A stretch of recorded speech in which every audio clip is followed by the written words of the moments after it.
jalgpallipodcast Kris küsib. Tervitus kõikidele sõpradele ja vaatajatele. Head uut aastat teile.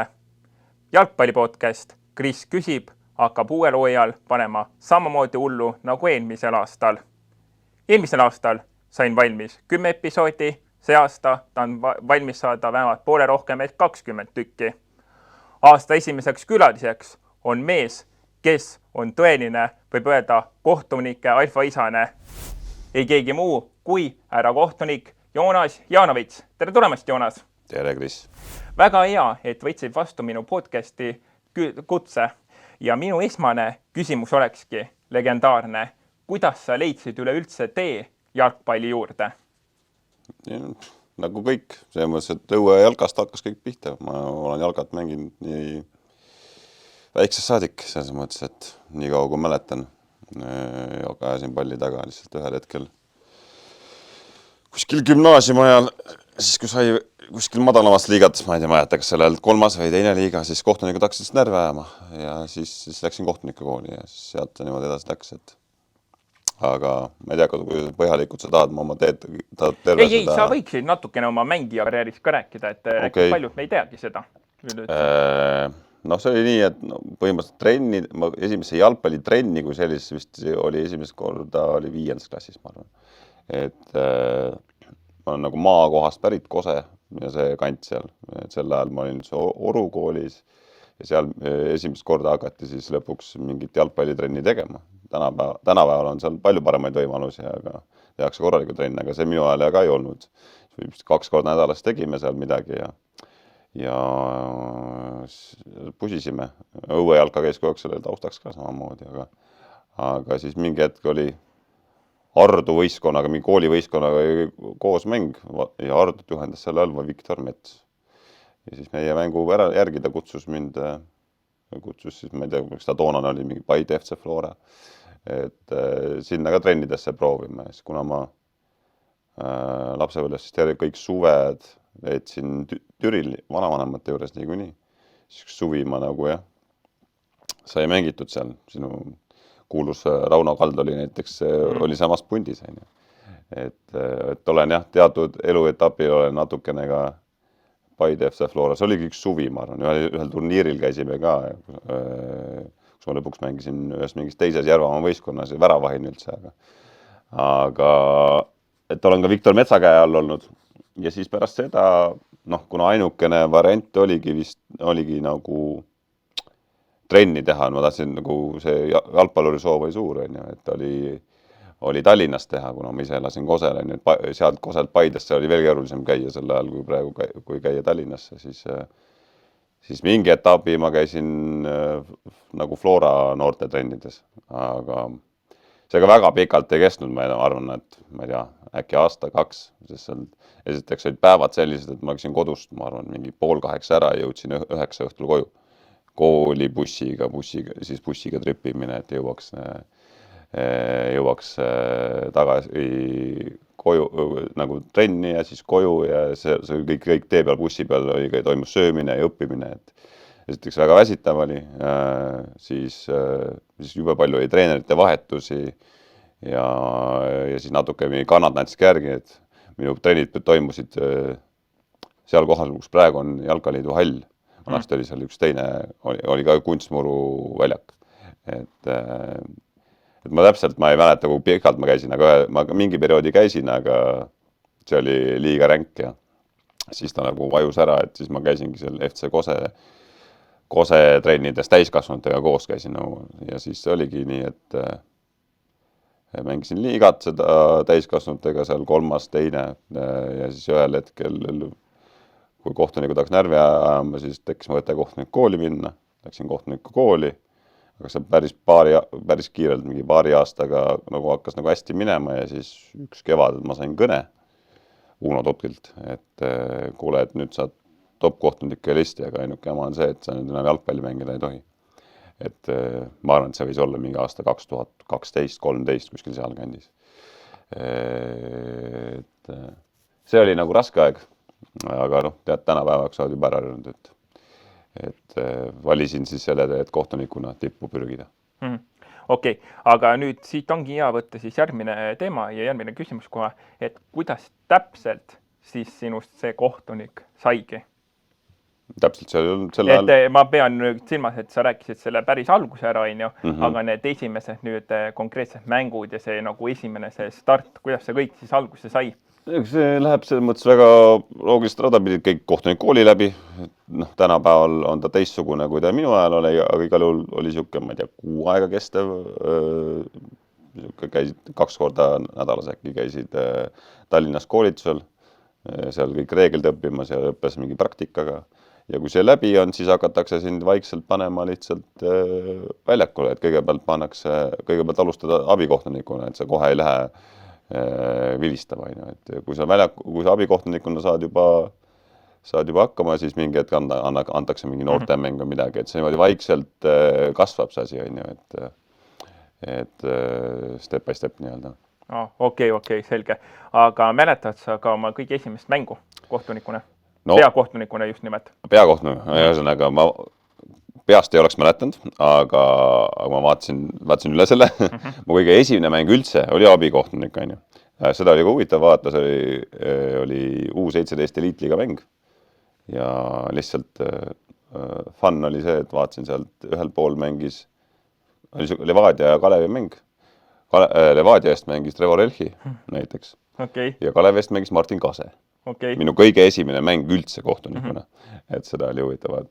Aga kohtunikuna minu kõige esimene mäng oli tüdrukute B-klassi mäng. Okei. Seda ma tõesti seda peast ei mäletanud, aga see oli üsna loogiline. Ma sain vaadata kogu seda kasvu, et seal oligi, siis tegid mingid poiste mingid B-klassid, igast eliitliigat, see vaikselt niimoodi kasvab ja siis ma samal aastal juba vaatasin juba sealt 4. liigat, 3. liigat, et minu ajal näiteks 4. liiga oli põhiline kasvamise koht, sest seal ei olnud mingid abikohtunikke seal. Üksi tegid ja sealt said nagu selle põhilise elukooli kätte. Okei. Aga sealt 4., 3. ja 2. liigast ilmselt saad ka kõige rohkem sõimata, jah? Kohtunik. No üldiselt meil on jah, üldiselt saab jah. Ma ei tea, kuidas ta tänapäeval võib-olla nii hull ei ole, aga see väga raske oli ikkagi mingid 4. liigat seal neid täiskasvanud, neid mehi, kes käivad ennast välja elamas, seal üksi noorena kantseldamas ise oled ja pool aastat seda asja ainult alles teinud, seal sa saad ja kui sa selle nagu üle elad ja vastu pead, siis ongi lootust nagu edaspidi ka elu jääda. Nii, aga võtame siit kohe siis järgmise selle teema ka, et mäletad oma kõige esimene nüüd Premium-liiga mäng peakohtunikuna? Jaa. Või aasta oleksin mööda panda, aga mängu ma teadsin, et esimene mäng oli Hiiul oli Nõmme, Kalju ja Tammeka 2016 aasta augustis. Ja ka üks fun fakt. Jällegi, kes mängis? Trevor Elchi. Lihtsalt ma ei oleks neid peast teadnud üldse, aga vaatasid, otsisid mingid tuttavaid nimed, kes verekuvel eksisteerivad. Ei, selles mängus muidugi, see 2016, seal oli väga palju mõlemas võistkonnas mängijaid, kes siiani kas mängivad või, näiteks Tammeka eest mängib Jürgen Lorenz, kes on praegu Premiumi kohtunik. Et väga palju nagu mängust endast sellest, kus juures ei mäleta, ma lihtsalt tean, et see oli esimene, aga vaatasin ka statistika järgi, et väga rahulik mäng, et üks kollane äkki ainult ja Kalju võitis selle 2 või 3-0. Et see oligi esimene aasta, kus anti proovida, kokku vist tegin sel aasta 3 Premiumiga mängu. Seal viimast ma mäletan isegi paremini, see oli Sillamäe ja Rakvere Tarvas. Ja seal oli punane kaart ja see oli mingi, ma tean, et kuidas siuke miinuskraadidega, aga päike paistis, nii et tegid lühikese varukaga ja polnud hullu midagi. Okei. Tugev võimas mees ikkagi. Ei tead, see oli siuke, et tead Premium-liiga, et ma ei hakka pikka panema siin praegu, et kui oli jookse soojaks. Aga kuna me teame, et sa oled nagu väga tubli mees ja sul on ka rahvusvaheline litsents, mille juurde me veel jutuga tuleme, et mäletad sa ka oma kõige esimest rahvusvahelist mängu kohtunikuna? Millal sa said ehk siis välismaa mängu? Ja see oli aastal 2021 siis, jah. Juunikuus. Et UEFA mängudega niimoodi, et neid sa nagu ära naljalt ei ütle, et kui sa saad, siis tuleb minna, aga ma olin isegi, sa saad nii-öelda rahvusvaheliselt ka oma kalendrit kinni panna. ja ma olin isegi pannud need päevad kinni, sest mul oli õepulmad sel ajal täpselt. Aga noh, siis tuli valik teha, et ei lähe sinna pulma, sest ikkagi esimene rahvusvaheline mäng. Aga see on niisugune hea naljatamise öelda, et nagu ma alustasin oma karjääri Champions League'i poolfinaaliga. Okei. Aga see on asi, mida praegu enam ei ole. Levadia mängis viimati seda. See on siis nii-öelda, kus nii-öelda kõige madalamad 4 konfitsendi järgi riiki mängivad selle ühe Champions League'i koha peale. See on nagu ennem, kui hakkavad need eelringid, kus meil kõik need tänapäeval need Paided ja Florad ja kõik. Aga sa mäletad ka muidu, kes mängisid konkreetselt? Ja oli Fäärisaarte punt, HB Trondheim ja siis oli see Andorra punt, Inter Escalade. Et see oligi, et nagu samamoodi, et seal mängitakse nagu, see toimus Albaanias, mängitakse miniturniir nagu oma vahel, ehk siis poolfinaal ja finaal.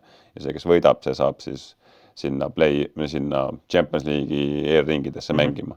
Aga noh, saad nagu öelda, et ta on üks mini-poolfinaal ja siis selline oli algus ja see oli esimene mäng. Okei. Aga kuidas üleüldse see rahvusvaheline litsents sulle tuli, et ütleme nii, et vabandust väljendit, aga iga suvaline mahlamüts ikkagi sellist asja reeglina ei saa, et ilmselgelt sul peab ikkagi mingit annet olema ja sind on ikkagi märgatud ja sa pead olema kohtunikuna ja tegelikult tubli. Et kui me korra tuleme ka veel naiskohtunike juurde tagasi, Eestis ongi ainult äkki ühe käe sõrmedel, võibki öelda mõned naiskohtunikud, kellel on rahvusvaheline litsents. No ega meestega on suuresti samamoodi, et kokkuvõttes on niimoodi, et igal riigil on teatud arv kohti, palju seal saab olla. Eestis on nagu meestel on 3 väljakukohtuniku kohta, et nagu kõik nagu premiumi kohtunikud ei saagi olla näiteks rahvusvahelise kohtuniku selle mõttes samal ajal. Et on 3 kohta ja abikohtunikul on 6.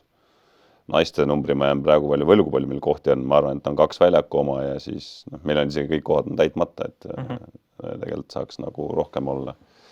Ehk siis esiteks on kohad, teiseks on see, et sa pead oma riigis siis olema tipp, et sind esitab sinna FIFA-sse, UEFA-sse selle litsentsi peale oma jalgpalliliit. Iga aasta tegelikult esitatakse uuesti. Et sul saad see litsentsi aastase.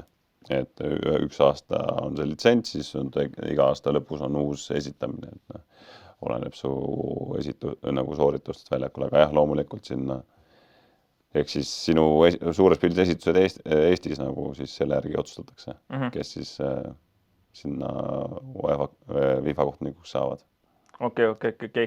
Aga oskad välja tuua ka mõni suurem mäng, mida sa konkreetselt siis oled pildistanud seal rahvusvahelises litsentsis? No kõige suurem oli viimati nüüd siin see sügis. Oli konverentsiliiga alagrupimäng, oli Sparta Praha ja Rakov Poolast.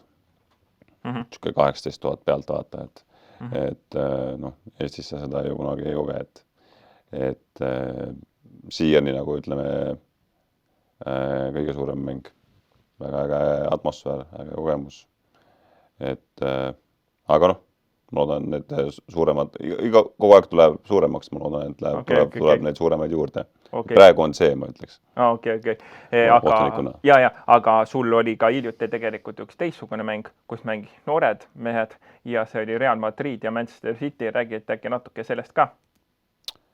Jah, selles mõttes, et on paberil äge mäng, sest tegelikult päris tihti, mis on see oli siis noorte Champions League, mis toimub samal ajal nagu kui meeste Champions League. Päris tihti, ma olen neid siin oma karjääri jooksul neid noorte meeste liiga mänge päris palju teinud. See on päris tihti on see, et on võimalus ka peale seda oma mängu vilistad sa kuskil päeval ära ja õhtul saad seda päris Champions League mängu ka vaatama minna. Selle korda samamoodi ma käisin seda, oli õnn minna sinna Santiago Bernabeole seda õhtust mängu ka vaatama, Real Madrid, Man City oma. Aga seekord ma isegi ei ütleks, aga päris tihti on niimoodi, et need noorte mängud on raskemad kui juhtune Champions League mäng.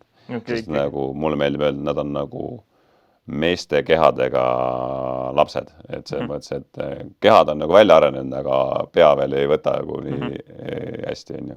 Aga et kvaliteet on muidugi väga hea, selles mõttes, need on need noored, kes pushivad alt nagu ja tahavad saada sinna ju põhitiimi, on ju. Et konkurents on seal kõva ja need mängud on haaravad, et see mäng ka, et selles mõttes, et üllatav tabelit juhtis Real, City oli kuskil keskpaigal, aga City võitis selle mängu üsna kindlalt lõpuks 4-0. Et nagu kõhtuse mängu pärast. Mitte küll nii kindlalt, aga võitis. Jah, no siin ruumis on vähemalt üks mees, kes ilmselt selle üle on ülimalt õnnelik. City fänn, nagu ma aru saan. Tulingerina ultrafänn on jah, meie kaameramees. No, nii et siis on, temal oli küll sel päeval rõõmu kui palju. Aga tuleme tagasi ka korra nüüd naiste jalgpalli juurde. Et oskad sa näiteks mulle välja tuua, et oled sa mõnda ka naiste meistriliiga mängu vilistanud siin? Tead, algusaastast olen, et ma täpselt seda sul välja, ma vaatasin, et ma olen teinud kohtunikuna 3 naiste meistriliiga mängu üldse. Aga ma ütlen, need jäävadki karjääri alguspoole. Et siin jooksvalt mingi aeg, ma tean mingi, et ma tegin, olen seda naiste Balti liigat, seda vaatasin ka, ma olen 2 tükki teinud. See, mis nad mängivad siin oma vahel, ja üks mäng on isegi, see viimane on isegi meeles, see seal Flora harjutusväljakul toimus ja mängisid selle, see Leedu tugev punt on neil, see Sintra või mis... Salgris äkki või... Minust oli mingi... Sintra, võis olla jah, ühesõnaga, see oli üks mäng, aga siis ma polnud nagu pikalt teinud, nüüd ma see aasta oli see naiste Balti liiga, see koondiste oma, on ju. Jah. Läti-Leedu siis, jah? Ja seal ma tegin seda finaali, see Läti ja Leedu, et kuna seal on reglemendis see, et seda peavad tegema ainult FIFA kohtunikud, et nagu ja siis valik langes mulle, et pidin seda tegema, et... Ja kuidas siis tüdrukud käitusid, mis sa kohtunikuni ütled? See mõttes üllatab pikalt polnud teinud, et oli näha, et see, või noh, võib-olla ma ei olnud ka koondisid varem teinud, ega see tase oli üllatavalt hea, et olin nagu hullemaks valmis. Aga ei, seal isegi oli ka paar tütarlapsed, kes ei olnud suu peale kukkunud, et tahtsid ka jaurata, et oli huvitav väljakutse, aga ei midagi hullu. Aga mina isiklikult, kes olen suur naiste jalgpalli toetaja ja ultrafänn, küsikski nüüd sinu kätte, et mida näiteks härra kohtunik Joonas Jaanovits üleüldse arvab näiteks Eesti naiste jalgpallist. Et kahjuks meil Eestis pole see nii, et vaata, tüdrukud on nüüd profitasemel nagu meeskonnad, et nad teevadki seda oma vabast ajast põhimõtteliselt, et päeval käivad tööl ja siis õhtul mängivad jalgpalli ja asjad. Kuidas üleüldse nad sinu meelest hakkama siis saavad? Keeruline küsimus mulle, et ma ei ole nagu väga pingsalt mingi jälgija, ma kuulan loomulikult erinevaid jalgpalli podcast'e ja sealt ammutan põhiliselt oma informatsiooni naiste jalgpalli kohta. Et jube, kui seda meistriliigat vaadata, siis jube Kamaja käib seal kogu aeg, seal eelmine aasta nende mingid tiimid, kes ära kukuvad ja nüüd see aasta see uus komplekteerimine, et kes üldse mängivad ja et nagu... Aga selles mõttes, et võib-olla mingis mõttes on see võib-olla loomulik protsess, et tead, meil oli siin meie meeste meistriliigas oli ka mingi aeg, oli see ka selline, iga aasta, võib-olla mitte iga aasta, aga päris tihti oli, et mingi klubi kaob ära ja siis tuleb esiliigast mingi esiliiga 5 tiim tuleb Premium liigasse ja seda kõikumist oli juba palju, et eeldan, et jalgpalliliit nagu koostöösklubidega nagu toimetavad selle nimel, et see asi nagu stabiilsemaks saada, et väga äge on selles mõttes äge vaadata, et meil ju liigub isegi neid tüdrukuid nagu välja mängima päris palju, et aga see Eesti oma praegu, kus ta praegu on nii ühe klubi keskne jalgpall olnud, võib-olla siis see aasta muutub. Saame siis, et see Paide siin võidurelvastub, et võib-olla läheb huvitavamaks. Et muidugi siis oli, natukene oli mingi aeg, oli põnevam, siis kui oli veel Pärnu oli tugev, et siis Flora kogu aeg üritas saada kanda, lõpuks ei saanud, et ja nüüd sellega tulebki öelda, kindlasti ma olen teinud kunagi, üks mängudest, mis ma olen teinud, on kindlasti oligi see Pärnu ja Flora mäng kunagi. Et seal oli tunda seda omavahelist rivaliteedi pinget nagu. Aga tuleb sul juhuslikult meelde, kas sa tegid selle Pärnus või? Pärnus, see oli kindlasti Pärnus tehtud, mingi Pärnu kunstmuru peal veel seal. Okei, selge. Kooli juures on seal. Aga ei, ma ütlen, ma ei ole väga spetsialist, olen nagu uudistega olen kursis, aga loodan, et nagu läheb paremaks. Okei, selge pilt. Aga tuleme nüüd sellise teema juurde hoopis, et kindlasti kohtunikel peab olema päris tugev närvikava, sest et te saate ikka üldiselt päris palju sõimata nii vännidelt kui ka mängijatelt, et kuidas üleüldse sa sellega nagu toime tuled? Hästi vist. Selles mõttes, et see peab nagu selles mõttes, et see tuleb nagu varem välja, et selles mõttes, sa pead nagu sellega hakkama saama, et tead, ma ütlen, nagu ma ennem rääkisin algusaastates, et kui sa sealt nagu madalaliiga sellest jamast nagu välja kasvad ja ära harjud, et siis, ja ega sa nüüd iga mäng ka nüüd sõimata ei saa. Et iga emotsioon ei ole ju see, et sind kuskile musta auku saadetakse, et on mänge, kus on natuke tulisem, on neid, kus tegelikult normaalselt läbi ei saa väga sõimata, et see nagu nii hull nüüd ka ei ole. Ja fännide osas, eks see on enda kohta ka tehtud kuuldud elu jooksul mingid laule ja värke, et see, ma ei tea, see on jalgpalli osa, et ma olen sellega nii ära harjunud, et pole nagu suurem asi mu jaoks, et ma nagu üle ei tähtsusta seda. Okei, aga kas Eestis võib olla üks kõige tulisemaid mänge ikkagi legendaarne derbi ehk Levadia ja Flora, mida sa oled ka tegelikult üsna palju vilistanud? Eks ta üldiselt on, jah. Eriti kui seal on nagu palju mängus, et see sama, millest sa näinud seda dokumentaali, mis minust tehti, see oli juhuslikult ilmselt üks, ma arvan, et selliseid teravamaid, tulisemaid terbisi, mis mul sattunud on, et nad üldiselt on, jah, see tegelikult nagu kui terbisi võttes, ega välismaal samamoodi, et tegelikult isegi seal tihtilugu seal ei loe isegi tabeliseis, et neile kahele tiimile on alati see, isegi kui üks on kehvas hoos ja teine on heas, siis ei tähenda, et see kehvem punt, et ei pruugi võita, et just on meil siin meie Tallinna terbil ka korduvalt neid näited olnud, kus nagu liigat juhtiv emb-kumb neist, kes peaks selle nii-öelda paberil ära võitma, ei võida. Et jah, eks seal on emotsioone rohkem ja seal on manageerimist ja arutamist äradega rohkem.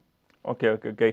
Aga kui me eile tegime omavahel videokõne ja rääkisime erinevatel huvitavatel teemadel, siis ütlesid, et sa oled ka oma kohalikutelt nii-öelda ameti vendadelt kuulnud huvitavaid lugusid, et kuidas äkki mingid fännid on käitunud või mingid mängijad, et oskad mõne loo välja tuua, et seal vist isegi kuskil Itaalias on vist fännid läinud peale mängu midagi ütlema kohtunikule või?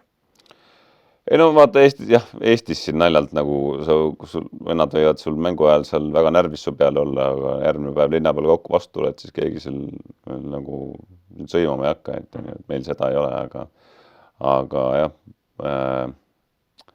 sain paar aastat tagasi olin turniiril koos ühe Itaalia seeria kohtunikuga, kes väga nautis seda, me olime kuskil Bulgaaria päravõrgus, tegime U19 turniiri ja tema nautis seda, et ta sai rahulikult väljas käia, nii et keegi teda ära ei tunne, et tema seal Itaalias on niimoodi, et temal on mängud niimoodi, et ta läheb mängueelsel läheb hotelli ja hotellist liigub ainult staadioni vahelt.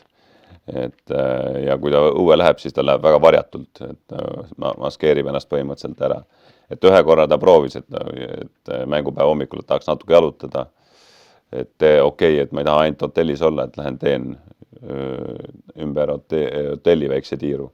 Jõudis hotelli uksest, ma arvan, mingi 20-30 meetrit kõnnida, kui tuli Kihvi eelmine näol saatsid selle punase andmata, selle pennu andmata, kohe lennati peale. Päris hull tegelikult. Et nagu see, mis suurriikides, kui sa oled nagu väga tuntud kohtuniku nägu, see on ikka karm, jah. Et kõik kohtud, ma olen muidugi Itaalias paar korda käinud ja arutanud seda seal nende kohalikega, on öelnud, et ega kõik ei ole sellises staatuses, aga mingid kohtunikud on sellised, keda väga hästi tuntakse. Ja siis tal oligi seal turniiril, ta nautis seda, et ta sai rahulikult väljas käia, nii et keegi teda ei tunne, et jah, see on näiteks välismaalt. Või sa tahtsid neid mingeid humorikaid lugusid? Ja sa võiksid neid, võtame siis kohe selle käsile ka, et kui ma küsisin seda, et näiteks oskate öelda mingi naljaga, mis teil nagu kohtunikel on juhtunud, äkki siin Eestis või siis välismaal või? Tead, neid omavahelisi nalju on kogu aeg hästi palju. Ma mõtlesin, et nagu me hakkas see kuidagi kerima mingitest, et kas midagi maha unustatud. Tead, endal ei tulnud, enda seoses ei tulnud midagi, et mul oli, mis üldiselt vaata, kui näiteks sa mainisid siin enne algul, et tahad 4. kohtunik olla. No 4. kohtunik on suurepärane olla siin meie märtsi alguses miinuskraadidega lumehangedes mängudes, kus sa ainult külmetad. Et ma mäletan näiteks siin, ma arvan, 5+ aastat tagasi oli ka märtsikuine mäng Sportland-Arenal, 4. kohtunik just soojalt riidesse pannud ennast mingi talvejoppe, talvesaapad ja siis abikohtunik sai vigastada.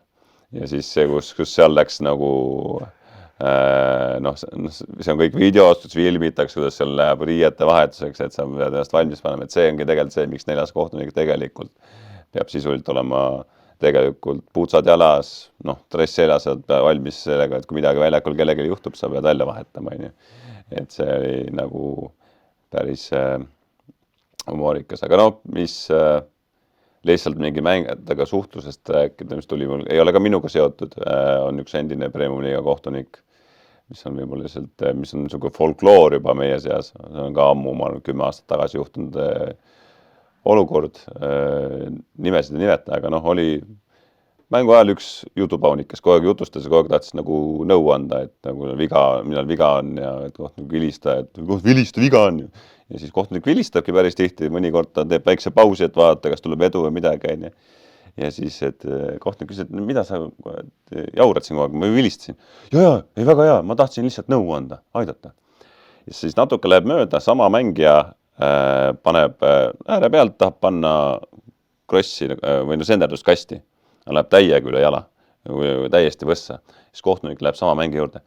Kuule, paned teinekord suke normaalne jopka sinna kasti, et seda saaks nagu peaga rünnata ka.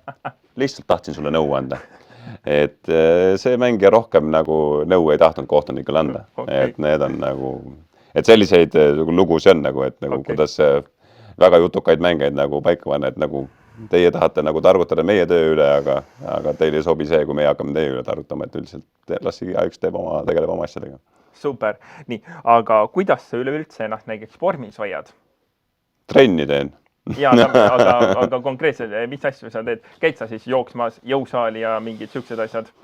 Jaa, kõike on. Eks siis praegu põhimõtteliselt me siin eile alustasime täpselt samamoodi nagu võistkonnad alustavad hooajaeelset ettevalmistust. Algas mul samamoodi. Meil on siis UEFA poolt on mingid sellised jooksuprogrammid, mida me teeme.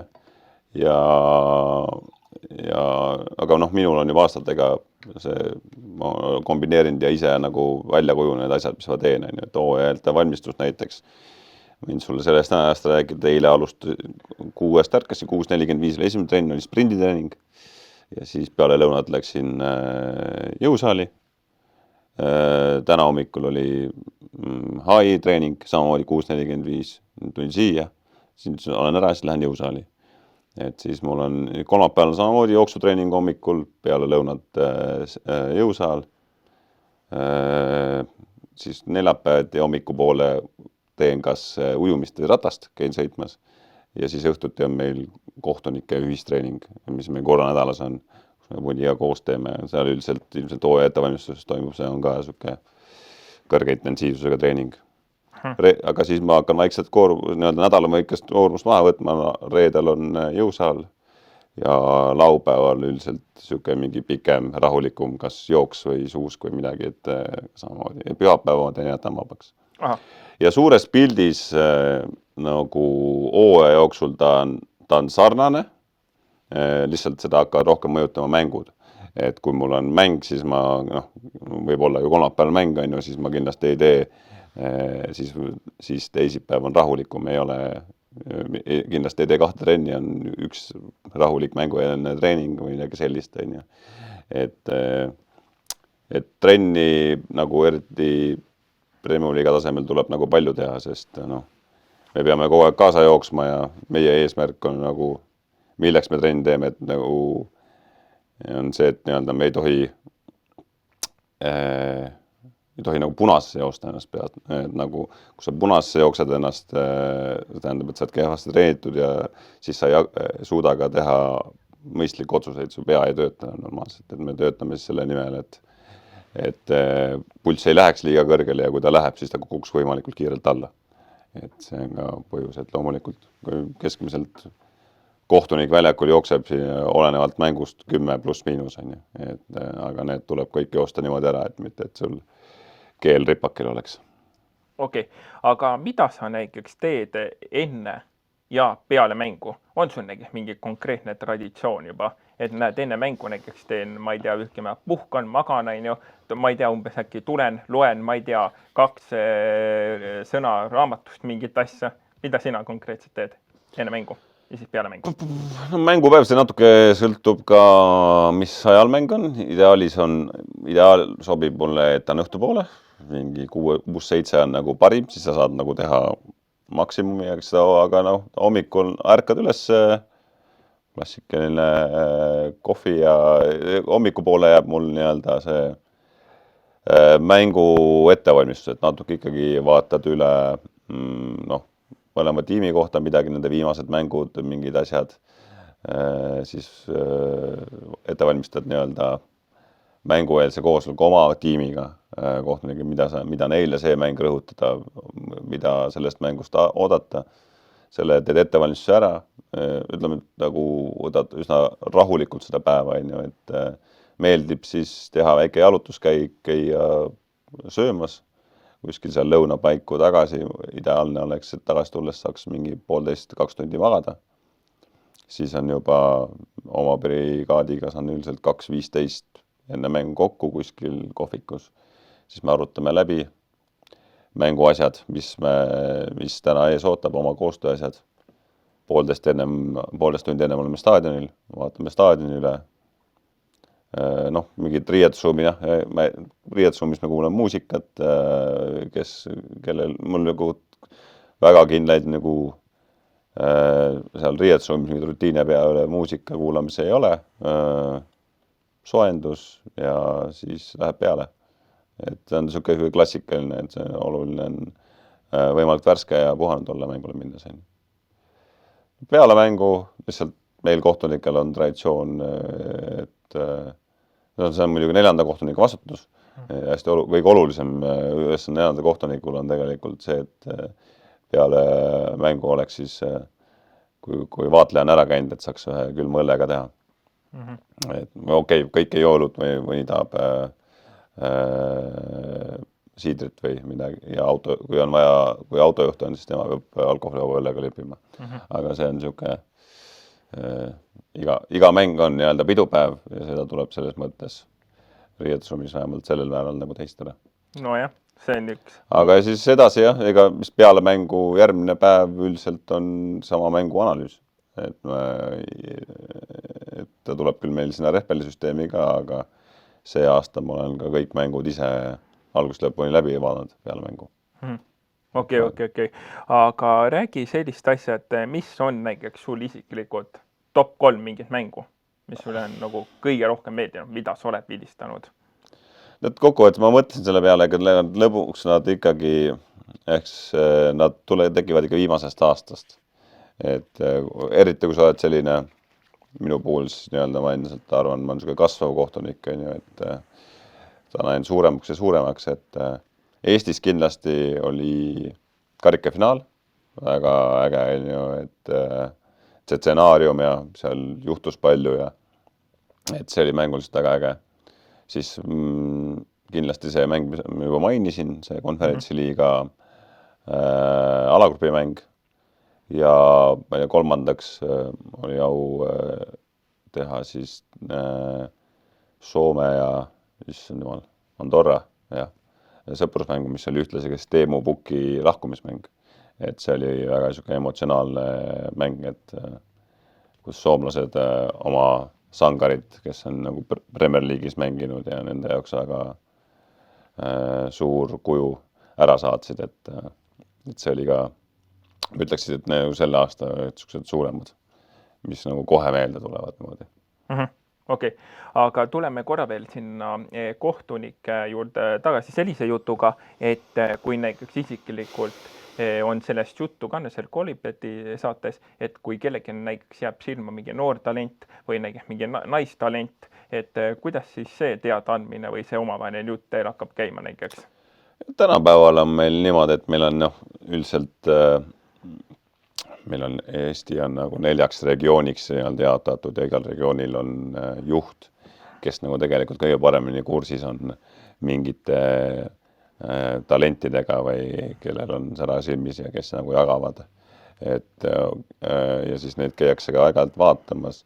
Minu puhul, kui ma kuskil esiliigas satub näiteks piiri peale mingi kutt või võib ka tütarlaps olla, kes teeb oma võib-olla esimest või teist mängu seal tasemele, võib-olla ka muidugi meil siin see kohtunike nädal, mida me korra, seal kindlasti pannakse noori meile piiri peale, siis tegelikult ma saan juba ette selle info esiteks, et kuule, sul on siuke vend peale, et proovi toetada värki ja kindlasti pärast mängu küsitakse mu käest lihtsalt, et kuidas oli, kas sai hakkama ja sellised asja, et me saan oma sisendi anda, et kas ja kui ja loomulikult ka enda eeskujuga motivatsiooniga neid motiveerida, et ikka on, aga lihtsalt ma nii palju ei puutu, kokku ma juba tegelikult täiesti algsete startijatega ma väga enam tänaval kokku ei puutu, et keegi on kuskile juba jõudnud ja siis saan ise näpunäotid anda või kindlasti ka nagu oma kommentaari anda, kui ta on minuga koostööd teinud. Okei, aga ma võin öelda, et Eesti üks kõige talentikamaid naiskohtunikke, kes just kasvab üles, on meie ühine sõbranna Liisa Liesment. Oled sa nõus minuga? Ta on väga tubli, jah. On hakkama saanud minuga. Siis tema ju teeb, ta ei ole enam siin lapsekingades, et ta on juba tegi ju see aasta 9 mängu Premiumi liigas. No ja debüüdi tegi minuga. Ja debüüdi tegi sinuga, see on väga tähtis. Ja siis ta on öelnud, et sa aitasid teda väga palju ja see oli nagu talle toeks, et just sinuga.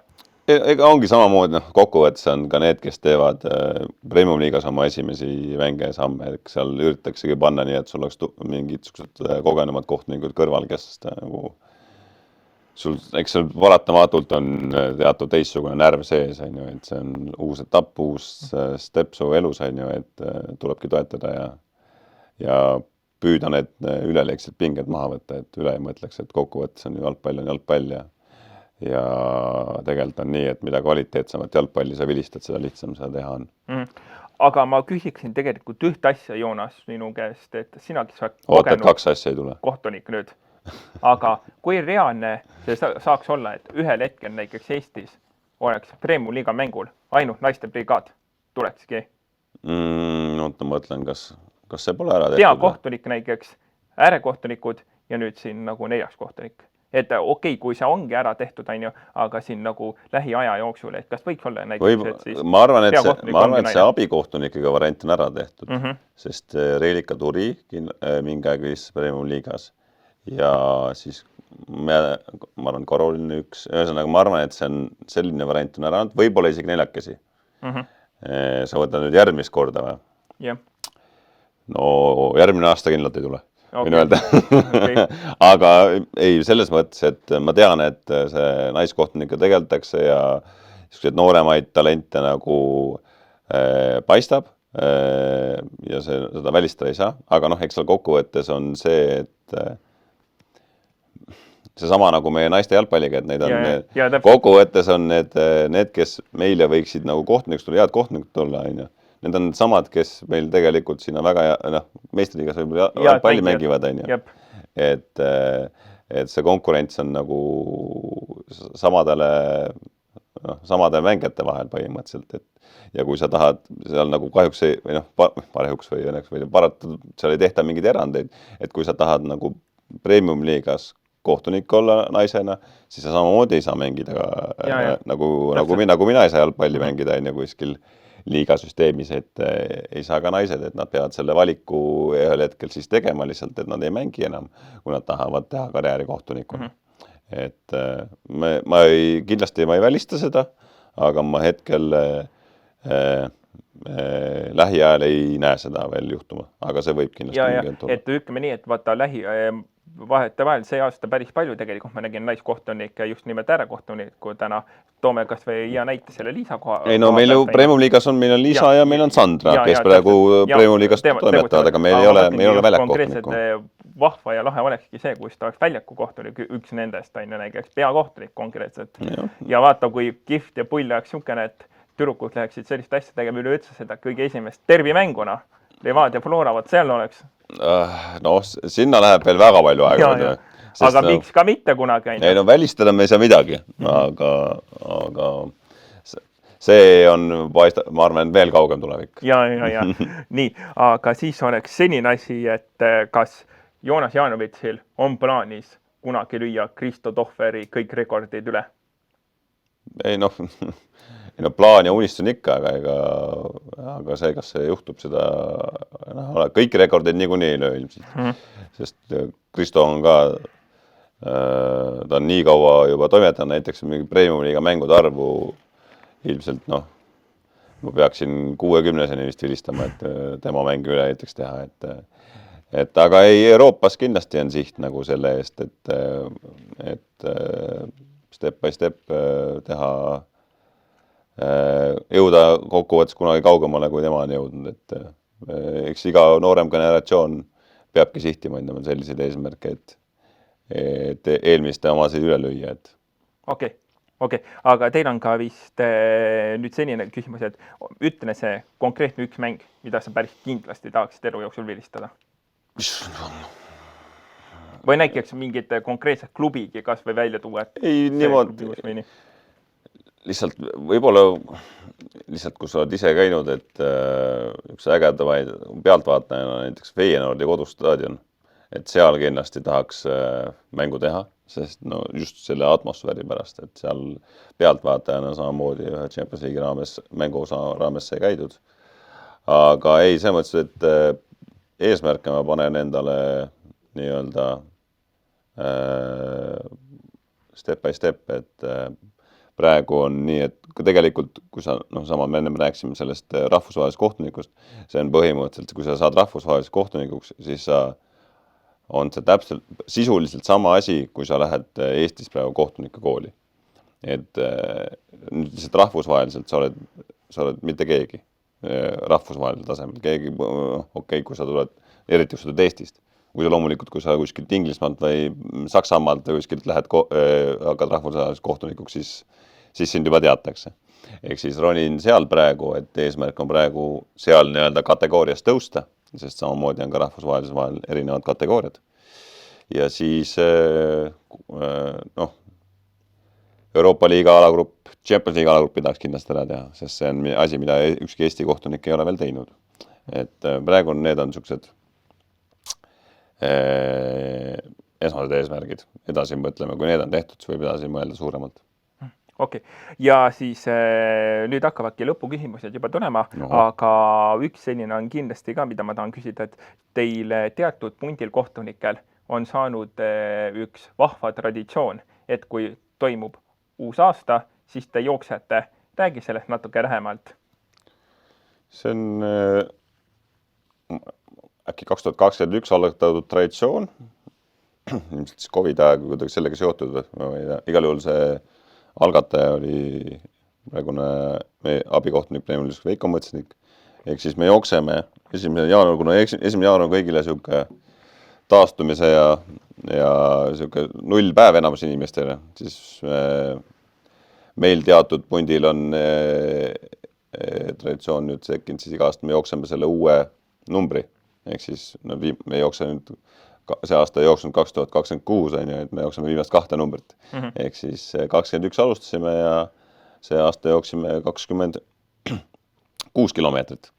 Et jookseme selle pundiga koos ära, siis toimub, teeme sauna, väike jääauk, ühine söömaaeg ja siis vaatame ka ühiselt, see aasta näiteks vaatasime Liverpooli Leedsi mängu, et kui on samal tihti Premier League meid sellega aitab, et on ka ühiselt võimalik mingit jalgpalli vaadata. Et siuke jah, et nagu enamasti 31. on, noh, vähemalt mul on perekeskis ja siis on 1. jaanuar selline kohtuniku pundiga siuke väike istumine. Okei, aga kes sealt kõige tublim jooksja on pundist? Me ei tee võidu seda. Selles mõttes ma ei oska sulle nagu tublim on kõik need, kes ära jooksevad. Okei, aga küsime siis nii, kellel joostes siis kõige rohkem keelripakil on ja läbi?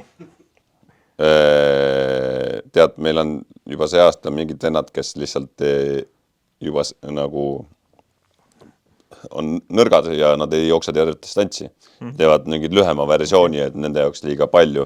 Et ma ei hakka kedagi nüüd välja tooma, kes 26 ära jooksis. Seal oli, kellel oli raskem, on need, kellel on lihtsam ja need, kellel on raskem. Et see näiteks alati oleneb ka kliimast. See aasta üsna krõbe oli 1. jaanuaril. Et mul endal oli ka lõpus sõrmed läksid väga jäässe, et füüsiliselt ei olnud mingit küsimust, aga lihtsalt see temperatuuri ärakannatamine oli raskus, aga ei, selles mõttes, et kõik, kes 26 ära jooksid, need on tegijad. No see on küll kohtunikule ilmselt vale küsimus, aga ma küsin siiski, kas sul on mingi isiklikult mingi lembik jalgpalliklubi ka, keda nagu toetad või vännad? Eks lapsena ikka oli, praegu on see nagu nii ära vajunud, et see kaameramees läheb küll närvi, aga tema rivaalklubi oli see küll, aga mina kasvasin kunagi väiksena üles, ehk siis Manchester Unitedit nagu toetasid, aga praegu tead, ei ole nagu, noh, ma ikka jälgin ja vahepeal oli isegi, kui ma, noh, nii harva, kui ma sattusin mingi Premier League'i isegi manu mängu peale, siis muster oli see, et siis nad said kindlalt põske, et kui mina neid vaatasin, et siis ma pigem ei vaadanud ja siis vaatasin, et oone isegi ei kaotanud täna. Aga tead, jah, see kohtuniku tööga ja see on see kuidagi ära vajunud, aga jah, see on nagu ainuke, kes mul on nagu siin läbi ajaloo nagu olnud. Okei, loomulikult ka suurturniiridel valida, alati on nagu, et oleks huvitav vaadata, on sul mingid sümpaatsemad tiimid riikide osas, on ju. Aga jah, et muidu jah, mingi ultravänn ma kuskil ei ole, et meil on ka mingid kohtunikud, kes on nagu sisimas mingid suured fännid, aga selliseks ennast nimetada ei saa enam. Ja. Aga mis siin siis Joonase lemmiksöök? Issand jumal. Mul on mõningad süüksed ka, mida sa ei tea neid küsimusi tehtud sulle. See ikka oleneb selles mõttes, et mis isu on. No, pastad on ju kindla peale minek alati. Aga noh, erinevad lihatoidud, see on alati perioodist, on ju, suvel on šašlõkk põhiline ja mul ei ole jah, ma ei oska kindlalt öelda, mul on üldse väga vähe asju, mida ma ei söö, et okei, kui lemmik ma jooksin, on üks asi on nagu mereannid, mulle väga maitsevad, ma võin öelda, et nagu kuna Eestis ma neid väga esiteks ei ole väga võimalik head kvaliteeti saada ja teiseks kodus seal abikaasa ei armasta mereande, siis ma nüüd UEFA mängudel käin, siis kui on vähegi selline riik ja kus pakutakse häid mereande, siis ma söön mereande, et nagu ma tean, varast tagasi olin Hispaanias turniiril 8 päeva. Ma vist midagi muud ei sööndki. Et näiteks 8 jalgasin iga päev, et nagu non-stop lasin, et saaks selle isu täis. Et ütleme siis nii ja ütleme siis mereannid laias laastus on mu lemmik. Okei, aga tuleme veel ühe kõige teravama koha peale ehk VAR Eestis. Et mis sa isiklikult arvad, kui vajalik see VAR siis meil on, kuna temaga on nagu olnud sükest asja, et küll temaga on pidevalt igasugune gamma ja probleem, siis mingil hetkel on tõetud, see on ikkagi tegelikult ääretult vajalik ja noh, eriti kui sinu klubile on ka see toob nii-öelda selle mängu selle lõpu, ja siis ilmselt siin kõige kurikuulsame vahejuhtum eelmisest aastast nüüd see Paide ja Flora, et räägi sellest ka natukene. No VAR on selles mõttes, et mulle meeldib see, kuidas Eestis soi uskumatu see Eesti VAR ja siis läheb päev mööda ja vaatad, kurat, mida nad seal Premier League'is teevad, mida nad Champions League'is teevad. Ehk siis tegelikult see kisa on samamoodi igal pool suurriikides samamoodi. et see ei ole ainult see, et ainult Eestis on jube jama, et see on nagu, noh, ta on see jah, skandaalid ei kao kunagi ära, jalgpall on lihtsalt selline mäng suures pildis, on ju, et minu jaoks, noh, kohtunike jaoks ta paraku ta teeb esiteks sul vilistamise palju lihtsamaks. Sa nagu, noh, okei, tulevad mingid äpart sisse, aga suures pildis sa saad suht nagu kerge südanga mängult ära minna, et sul ei jäänud mingi ilmselge pennu kuskilt andmata või midagi sellist, on ju. Et suured asjad ta võtab ära, aga loomulikult tuleb aeg-ajalt jamasi sisse ja neid tuleb tegelikult igal pool, ei tule ainult Eestis. Et lihtsalt me siin Eestis tahame kuidagi võimendada seda, et lihtsalt see Eesti varr on ju. Okei, see Paide skandaal, noh, sellest on palju mämmutatud, et kokkuvõttes paraku see oli lihtsalt abikohtuniku eksimus, tema sai sellest nagu peale mängu kohe aru ja noh, see nagu juhtub, et see ei ole paraku, noh, kõik tahavad seda varrisüüst, aga see ei ole varrisüü kahjuks. Meie varrisüüs ei ole seal nagu, meil ei ole jooni, seda kommunikeeriti kohe üle, mulle igast kuulsad Betsafe'i saated, kus skandaal oli, räägiti, kas te olete kuulnud, et meil ei ole jooni. Võta varrituleku algusaasta Betsafe, samad saate osalised seal, Kristo Tohver rääkimas, kuidas meil ei ole jooni ja kõik kiidavad takka, et oi, see on väga hea, et jääb midagi, see jääb inimlik asi ka, et me ei hakka neid millimeetreid taga ajama. Et halb, et siuke asi juhtus, väga halb, ega seal kellelgi ei ole hea meel, et siuke asi juhtus. Et aga jah, see on nagu, see ei ole varriskandaal, see on lihtsalt, see on nagu okei, meie varri jama, see mõttes, et meil siuke varr on, aga töötame sellega, mis meil on. Kohtunik eksis, loodame, aga ta ütleme teist korda siukest eksimust enam ei tee, et hoiab oma lippu rohkem all. Siis kisa ei oleks. Arusaatav, aga küsime siin nüüd lõpetuse küsimusteks, et mida teeb Joonas Jaanovits peale oma karjääri lõppu? Oled sa sellele mõelnud? Ei ole otselt. Esiteks võrreldes mängija karjääriga ma loodan, et see kestab mul nagu pikemalt. Et nagu 4-5 tahaks kindlasti välja panna või veel isegi kauem. Vaatame, kuidas arvestades ma olen suht siuke trenninarkoman, et äkki suudab siis, kui füüsis püsib, siis miks mitte. Vaatame kõigepealt kaugel läheb, et ja vigastustega ka nagu siiamaani timm, et mõtlengi, et kui ma kohtunuks hakkasin, muidu mul oli ikkagi mängina oli igast erinevaid vigastusi on olnud, aga kohtunikuna on praegu siiamaani hästi läinud, et pole vist ühtki mängu vigastused ära andnud. Okei, ühe, aga see oli ka peale kaitseväge mingi ülekoormuse probleem, mis oligi üks mäng ja siis sai korda. Aga no ma arvan, et see jääb kuidagi jalgpalliga või kohtuniku maailma kõige seotud. Aga ma väga praegu sellele ausalt öeldes ei mõtle, sest sinna on mul vähemalt 10+ aastat aega, ma arvan, et elan hetkes praegu toimetan aasta kaupa ja siis vaatame, et töötuks ma jää küll, ma midagi leian. No mina isiklikult loodan, et 20+ aastat, et sa paned... No vaatame, kuidas siin teadlased arenevad, jah, et äkki lähen kogu aeg nooremaks. Ja. Aga lõppude lõpuks siis kõige viimaseks küsimuseks ma küsin sellise klassikalise, mis ma esitan igale saate küsijale, et kuidas tuli isiklikult nüüd minu väikene panus korda läheb, mida ma nagu teen selle jalgpalli vändamisega, et kui tavalised vännid lähevad tegema mängijatega pilti, siis mina ju tulen ka teie kohtunikega tegema ja sinuga olen ma päris oma jagu teinud vällipilte ja olen sult autogramme võtnud ja... Tead, kui korda ei läheks, siis ma ei oleks siin ju. Selles mõttes, et väga äge, et sa oled olemas.